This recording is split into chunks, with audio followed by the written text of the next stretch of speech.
Hello everyone, this is science based classes. और science का 9th class का chapter हम मैटर इन आवर सराउंडिंग्स पढ़ रहे थे, जिसमें हम इफेक्ट ऑफ टेम्परेचर तक पढ़ चुके थे।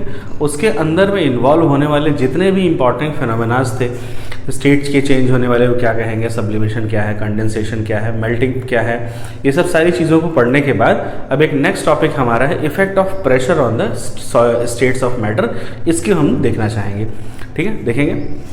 अगर जैसे कि किसी भी स्टेट पर टेम्परेचर देने पर क्या फ़र्क पड़ता है, उसी तरीके से अगर किसी सॉलिड के ऊपर अगर हम प्रेशर दे रहे हैं तो क्या फ़र्क पड़ेगा, या प्रेशर कम कर रहे हैं तो क्या फ़र्क पड़ेगा, उसी तरह लिक्विड पर क्या होगा, गैस पर क्या होगा। यही चीज़ हमारा आज का टॉपिक है। ठीक है, चलिए देखते हैं पहले क्या होगा सॉलिड के ऊपर। तो सॉलिड के ऊपर अगर किसी तरीके का प्रेशर देने पर कोई फ़र्क नहीं पड़ता है, क्योंकि हमने पहले ही समझ रखा है एग्जाम्पल में कि ये क्या होता है, नॉन कंप्रेसिबल होते हैं। ये नॉन कंप्रेसिबल होते हैं, तो इनके ऊपर सॉलिड प्रेशर का कोई फर्क नहीं पड़ने वाला। सेम उसी तरीके लिक्विड को भी हम क्या मानते हैं, इनकम्प्रेसिबल या नॉन कंप्रेसिबल मानते हैं, जिसकी वजह से लिक्विड में भी हमें कोई भी कुछ खास चेंज देखने को नहीं मिलने वाला है प्रेशर का। तो ले दे करके लास्ट में हमारा बच जाता है गैसियस स्टेट, जिसके मॉलिक्यूल्स दूर दूर होते हैं। मॉलिक्यूल्स दूर होने की वजह से इसके अंदर में इवेपोरेशन की प्रोसेस होती है, और यही इवेपोरेशन की प्रोसेस को हम प्रेशर से हम कंट्रोल कर सकते हैं। तो गैस पर हमारा प्रेशर का इफेक्ट आता है। ठीक है, तो इसी की वजह से हमारा एक अगला टॉपिक बन जाता है, क्या है, इफेक्ट ऑफ प्रेशर ऑन इवेपोराइजेशन। इवेपोराइजेशन क्या होता है, हमने पढ़ चुके हैं कि लिक्विड से गैस ट्रांसफॉर्म होने की जो प्रोसेस होती है, इसी को इवेपोरेशन बोलते हैं। और इसी इवेपोरेशन को किस तरह से प्रेशर से हम इफेक्ट कर सकते हैं, इंक्रीज कर सकते हैं, डिक्रीज कर सकते हैं, यही सब हम इसके अंदर में देखने वाले हैं। ठीक है, चलिए देखते हैं क्या होता है effect of pressure on evaporation. Evaporation क्या होता है, इवेपोरेशन का मतलब होता है लिक्विड अगर गैस में चेंज हो रहा हो। ठीक है, तो सपोज मान लीजिए कि जैसे कि अगर यहाँ पर अगर हम किसी गैस के ऊपर या लिक्विड लिए हुए, यहाँ से गैस वेपर के फॉर्म में बाहर जाना चाह रहा है। ठीक है, वेपर के फॉर्म में बाहर जाना चाह रहा है, ऊपर से हमने एक पिस्टन लगा दिया है। ठीक है, ऊपर से हमने एक पिस्टन लगा दिया है, जिसकी वजह से क्या हो जाएगा, अभी ये इसका बाहर जाना मुश्किल हो जाएगा। यानी कि अगर हम प्रेशर इंक्रीज करेंगे तो इवेपोरेशन की प्रोसेस क्या हो जाएगी, टफ हो जाएगी, और इसको हमें और टेम्परेचर देना पड़ेगा। तो प्रेशर बढ़ाने से क्या होगा, इवेपोरेशन लो हो जाता है। Increase the pressure increase pressure करेंगे तो हम क्या होगा, डिक्रीज इवेपोरेशन हो जाएगा। ठीक है, यानी कि प्रेशर इंक्रीज करने से क्या हो जाता है कि इवेपोरेशन की प्रोसेस को हम लोग कंट्रोल कर सकते हैं। प्रेशर बढ़ाते चले जाएंगे तो किसी चीज़ में इवेपोरेशन को कम किया जा सकता है। सबसे अच्छा एग्जांपल हम समझ सकते हैं कि जैसे कि जो कुछ लिक्विड्स होते हैं, जैसे एग्जांपल के फॉर्म में एसीटोन को हमने देखा है, ईथर को देखा है, जो नेल पॉलिश छुटाने में आपने देखा होगा घरों में इस्तेमाल किया जाता है। उसको अगर हम क्यों ढक्कन बंद करके रखते हैं, ढक्कन अगर खोल दें तो क्या हो जाएगा, वो सीधे सीधे इवेपोरेट हो जाता है अपने गैसियस फॉर्म में। बाहर का जो एटमॉस्फेरिक टेम्परेचर होता है उसके एब्जॉर्ब करता है। तो इस चीज़ को रोकने के लिए हम क्या करते हैं, नॉब लगाते हैं, नॉब या फिर एक ढक्कन लगाते हैं, जिसके ऊपर उसका प्रेशर मेंटेन रहेगा, वो टकरा के उसी के अंदर में वो बरकरार रहेगा। और जैसे ही ऊपर से हम प्रेशर कम करेंगे, वो अपने दूसरे स्टेट में, गैसेस स्टेट में चेंज हो जाएगा। तो इवेपोरेशन की प्रोसेस को प्रेशर से बिल्कुल कंट्रोल किया जा सकता है। अगर प्रेशर बढ़ाएंगे तो इवेपोरेशन कम होगा, प्रेशर घटाएंगे तो इवेपोरेशन ज्यादा होगा। ठीक है, अभी देखते हैं नेक्स्ट टॉपिक कुछ इसी से रिलेटेड।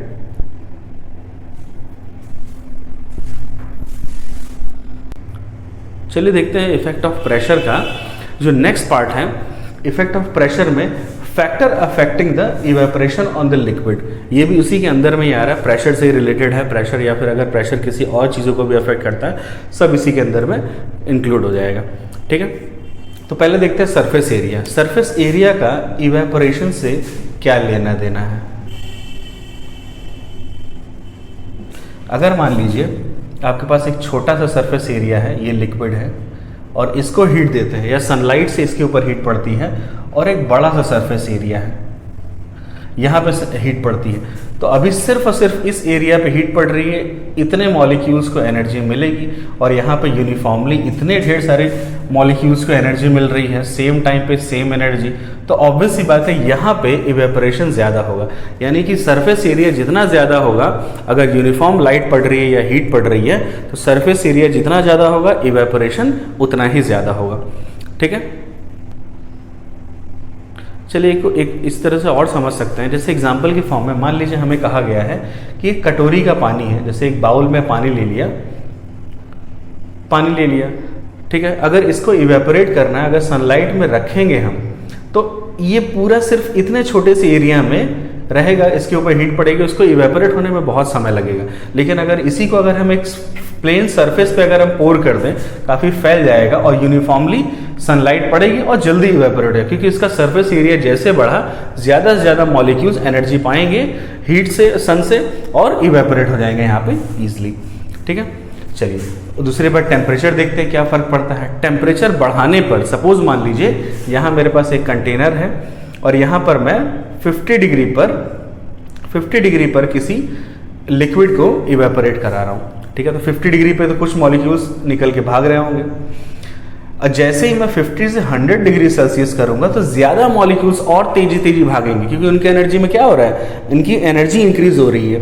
प्रीवियस चैप्टर में हमने यही तो पढ़ रखा है कि जैसे जैसे हम टेम्परेचर देते हैं, एवरेज काइनेटिक एनर्जी मॉलिक्यूल्स की इंक्रीज करने लगती है, जिसकी वजह से वो तेजी से निकल के भागने की कोशिश करेंगे। तो टेम्परेचर जैसे ही बढ़ाएंगे, इनका मोशन बढ़ेगा और वो यहाँ से जल्दी इवेपोरेट हो जाएंगे। ठीक है, चलिए दूसरा देखते हैं ह्यूमिडिटी। ह्यूमिडिटी का मेन मतलब क्या होता है, मतलब एक सॉलिड मतलब क्या होता है कि अगर मान लीजिए किसी एयर का छोटा सा एरिया आपने रख लिया, इसके अंदर शुरू में कोई भी वाटर मॉलिक्यूल नहीं है, आपने 10 वाटर मॉलिक्यूल्स अगर डाल दिए, तो ये एक पर्टिकुलर इस टेम्परेचर पर ह्यूमिडिटी मानी जाएगी इसकी। किसी पर्टिकुलर एरिया में वॉल्यूम ऑफ एरिया एयर में कितना वाटर कंटेंट है, उसी को ह्यूमिडिटी बोलते हैं। ठीक है, तो टेम्परेचर जब ज़्यादा होता है तो ह्यूमिडिटी कम होती है। अगर मान लीजिए यहाँ पर मॉलिक्यूल, एयर के वाटर मॉलिक्यूल अभी कम है, ठीक है, अभी ह्यूमिडिटी हम अगर मान लीजिए वाटर मॉलिक्यूल ज़्यादा बढ़ा देते हैं, तो अब इसके अंदर जगह ही नहीं बचेगी कि और मॉलिक्यूल आ सके इसके अंदर में। ठीक है, तो ह्यूमिडिटी अगर ज़्यादा रहेगी तो इवेपोरेशन कम हो जाएगा। ह्यूमिडिटी का मतलब क्या होता है, एयर के अंदर में वाटर वेपर का कंटेंट, अगर वाटर वेपर का कंटेंट ज़्यादा है तो किसी और आने वाले को जगह ही नहीं देगा आने के लिए, यानी कि ह्यूमिडिटी अगर ज़्यादा होगी तो इवेपोरेशन कम होगा। जैसे हम इसका एक और एग्जांपल देख सकते हैं कि जैसे गर्मियों के दिन में टेम्परेचर ज़्यादा होता है तो ह्यूमिडिटी उसके अंदर में कम होती है, क्योंकि पर्टिकुलर एरिया में वाटर वेपर क्या हो जाते हैं, एनर्जी लेने की वजह से, हीट लेने की वजह से वहाँ से निकल के बाहर चले जाते हैं या फिर एटमॉस्फेयर में इवेपोरेट हो जाते हैं। उसी तरह जैसे बारिश के मौसम में देखेंगे आप, क्या होता है, टेम्परेचर कम होने की वजह से एयर के अंदर में वाटर कंटेंट बढ़ जाता है। ठीक है, जब वाटर कंटेंट बढ़ जाता है तो वहाँ पर इवेपोरेशन करना उस समय कठिन हो जाएगा।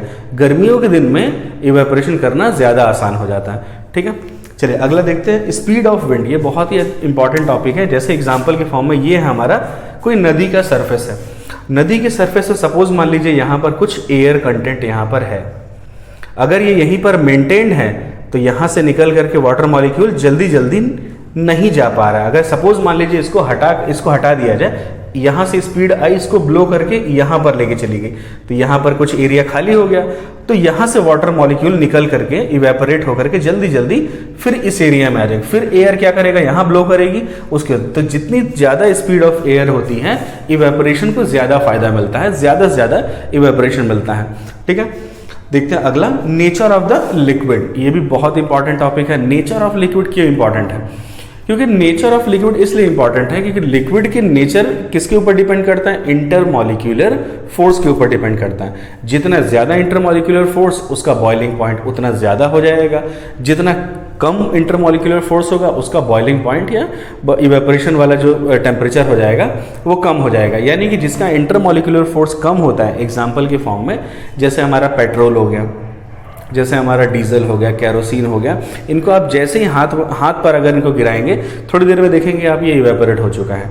क्यों? इनके इंटरमॉलिक्यूलर फोर्स बहुत कम है, तो इनका एक नेचर ही है, एक तरह का ये मॉलिक्यूल्स के अंदर का इंटरमॉलिक्यूलर फोर्स का एक नेचर होता है, जिसकी वजह से इनका इवेपोरेशन ज़्यादा होता है। तो जिसके इंटरमॉलिक्यूलर फोर्स कम रहेगा उसकी इवेपोरेशन होने की टेंडेंसी ज़्यादा होगी। अब जैसे मान लीजिए हनी, शहद को आप एक चम्मच यहाँ पे गिरा लीजिए, वो इवेपोरेट ही नहीं होगा, क्योंकि उसका इंटरमॉलिक्यूलर फोर्स बहुत ही ज़्यादा स्ट्रांग रहता है। तो बहुत ज़्यादा स्ट्रांग होने की वजह से क्या हो जाता है, उसका इवेपोरेशन कम हो जाता है। तो नेचर ऑफ द लिक्विड क्या बताता है? इवेपोरेशन का रेट बताएगा। जिस तरह का नेचर होगा, अगर नेचर क्या बताएगा, नेचर में भी एक इंपॉर्टेंट पॉइंट रहेगा हमारा इंटरमॉलिक्यूलर फोर्स, यही नेचर डिसाइड करता है। हनी के अंदर में यानी कि शहद के अंदर में इंटरमॉलिक्यूलर फोर्स बहुत ज़्यादा होगा, उसी तरीके एसीटोन में या फिर पेट्रोल में या फिर डीजल में इंटरमॉलिक्यूलर फोर्स बहुत कम होगा, जिसकी वजह से उनका इवेपोरेशन करना बहुत आसान हो जाता है। ठीक है, चलिए देखते हैं अगले टॉपिक्स। चलिए, ये 9th क्लास का जो चैप्टर था मैटर एंड आवर सराउंडिंग, जितने भी इंपॉर्टेंट टॉपिक्स थे आपके और जितने भी इंपॉर्टेंट फिनोमेनास थे, जितने इंपॉर्टेंट डेफिनेशंस थी, सारे के सारे हमने इस पूरे प्लेलिस्ट में कवर कर चुके हैं। ठीक है, तो कभी भी इसको अगर आप प्ले करके देखिएगा तो हमेशा पेन कॉपी के साथ देखिए, पॉज कर करके उसके टॉपिक्स के वीडियोस उसके डेफिनेशंस को नोट करिए और कमेंट करके आप हमसे पूछ भी सकते हैं कि अगर कोई भी डाउट हो, कोई भी चीज़ अगर नहीं समझ में आ रही हो तो आप हम कमेंट करके आराम से पूछ सकते हैं। अगर आप ये वीडियो जो है अगर आपको यूज़फुल लग रहे हैं तो आप अपने दोस्तों के साथ शेयर कर सकते हैं, लाइक कर सकते हैं, सब्सक्राइब कर सकते हैं, ताकि आने वाले जो वीडियोज़ हैं अगर अलग अलग टॉपिक पे नेक्स्ट जो चैप्टर होगा उनके वीडियोस या अलग कोई सब्जेक्ट अगर हम लोगों ने कुछ टॉपिक बनाते हैं तो वो आप तक डायरेक्टली पहुंच सके। ठीक है, तो मिलते हैं अगले वीडियोस में, तब तक के लिए बाय।